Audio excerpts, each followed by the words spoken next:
So we can have this wall go up and down. We've done XR, we've done all kinds of variety of different content on this.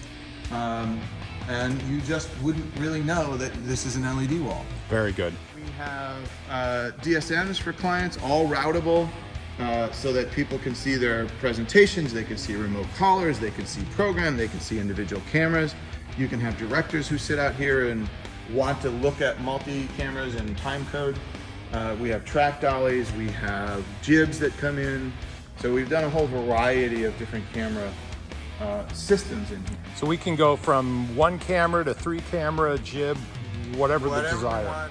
We can do whatever we want camera-wise. It can be multi-cameras, whatever the client and the budget really allows for it. Excellent. So we've done simple single cameras in front of the wall where you're just doing a kind of a lockdown, and we've done multi-camera shoots with full jibs and fly-ins, and it is really, you know, it's up to you.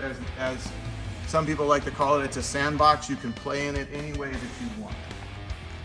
And then obviously, depending upon how many producers or folks that would desire to be in the section here, right, we could set up desks and tables and chairs and networks. And we set this out for desks and tables and chairs and power, and so folks can come in here and executive assistants can sit in here, watch the production up here on the monitors, as it's and going on, interact as needed with the executives or the talent, and you know, have that direct action, and also allow them to feel like there's somebody watching them, because sometimes it's hard in a studio to act to nobody.